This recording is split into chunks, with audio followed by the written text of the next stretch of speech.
दोस्तों, अमेरिका के Donald Trump जो है चिचा जी चाचा चौधरी बनने चले थे, लेकिन अब इनकी हालत धोबी के कुत्ते जैसी हो गई।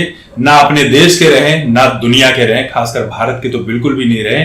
भारत ने दोस्ती निभाने का बहुत साथ दिया, बहुत कुछ किया, लेकिन डोनाल्ड ट्रंप चाचा ये चाहते थे कि इनको नोबेल पीस प्राइज मिल जाए।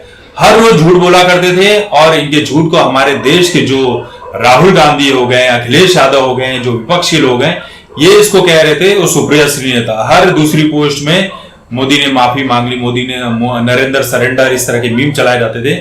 लेकिन आप सोचिए कि जो व्यक्ति अमेरिका के कहने पे, डोनाल्ड ट्रंप के कहने पे रशिया से तेल खरीदना बंद नहीं करता है, क्या अमेरिका डोनाल्ड ट्रंप के कहने पर इंडिया पाकिस्तान का ऑपरेशन सिंदूर रुकवा पाया होगा? कभी नहीं रुकवा पाया होगा। लेकिन हमारे देश में है ऐसे। अब नया आपने वो सब देख ही लिया कि किस तरह से टैरिफ वगैरह बढ़ाया, भारत के ऊपर दबाव डालने की कोशिश की।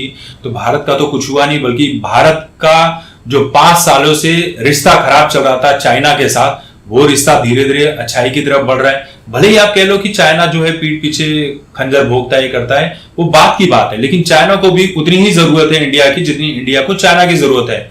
सबको एक दूसरे की जरूरत पड़ती है। चाइना जो है अपना माल इंडिया में बेचेगा, इंडिया अब चाइना के साथ बिजनेस रिलेशन करेगा, क्योंकि चाइना के ऊपर भी टैरिफ लगा कर रखा हुआ था अमेरिका ने। अब रशिया तो हमारा पुराना दोस्त है, उसके साथ हमारे रिश्ते अच्छे ही हैं और बहुत अच्छे हैं और अच्छे हो रहे हैं। बल्कि एक तस्वीर तो सोशल मीडिया पर वायरल हुई कि मोदी जी जब पुतिन के साथ कार में थे तो कितना अच्छा माहौल था। दूसरी तरफ जब पुतिन जो है डोनाल्ड ट्रंप के साथ थे तो नाक दबाकर रखे हुए थे। सबने कहा कि डोनाल्ड ट्रंप चाचा ने पता नहीं कौन सी विषैली गैस छोड़ दी कि परमाणु बम से भी खतरनाक थी, और पुतिन की ऐसी हालत हो गई थी, पुतिन लाल लाल हो गए थे। उनका चेहरा आप देख सकते हैं तस्वीरों में। तो टैरिफ का तो हुआ कुछ नहीं। अब या तो अमेरिका 100% टैरिफ लगाएगा इंडिया के ऊपर, या तो बिल्कुल भी नहीं लगाएगा। क्योंकि देखिए, अमेरिका के साथ हमारा रिश्ता खत्म नहीं हुआ है और ना अमेरिका खत्म करना चाहेगा। बहुत बड़ा बाजार है। खुद अमेरिका के लोग ही डोनाल्ड ट्रंप के खिलाफ खड़े हो गए कि भैया तुम ये क्या बकैती कर रहे हो कि कुछ भी जो मन में आ रहा है वो करते ही जा रहे हो।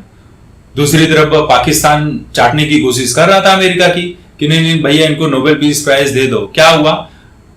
मोदी और पुतिन जा रहे हैं और जिस तरह से शहबाज शरीफ पाकिस्तान का पीएम इस तरह से खड़ा है, उसके कितने मीम बन गए। कोई उसके हाथ में कटोरा थमा दिया, कोई उसके हाथ में प्लेट्स वगैरह थमा रहा है, कोई वेटर बना के रखा हुआ है, तरह तरह की चीजें। हालांकि पाकिस्तान है भी वैसा, उसमें कोई दो राय नहीं है। पाकिस्तान है ही वैसा कि ये कहीं फोन भी करते हैं तो दूसरे देश वाले कहते हैं भैया पैसा मांगने आए हो क्या? और ये बात कोई और नहीं करे, ये बात कुछ शहबाज शरीफ ने कही है कि हम किसी को फोन भी कर ले नॉर्मली तो लोग कहते हैं कि ये पैसा मांगने ही आया होगा। और ये वो पैसा मांगने वाला दोस्त है जो पैसा लेने के बाद कभी लौटाता भी नहीं है। इस तरह तरह के रोने लगता है कि भाई पैसे नहीं है, ये नहीं है, वो नहीं है। तो ये जो आपने तस्वीरें देखी एससीओ मीट में, यहां पर एक कड़ा संदेश गया है कि भाई जिनको आप आपस में लड़ाना चाह रहे थे, रशिया, चाइना और इंडिया को, वो तो अच्छे दोस्त बन गए, बल्कि अमेरिका ही अलग थलग पड़ता हुआ नजर आ रहा है। अमेरिका पूरे देश में एक दूसरे के बीच आग लगाकर अपने हथियार बेचने का काम करता था। अमेरिका को ग्रेट बनाना था फिर से डोनाल्ड ट्रंप को, लेकिन ग्रेड छोड़ो, वो तो भैया एकदम बुरी हालत में चल रहा है, वेंटिलेटर पर चल रहा है। तो ये जो रिश्ते सुधरे हैं इन देशों के, इंडिया, चाइना और जापान के, इंडिया, चाइना और रशिया के, जापान के साथ तो है ही हमारी अच्छी रिलेशन, गलत भी नहीं बोला।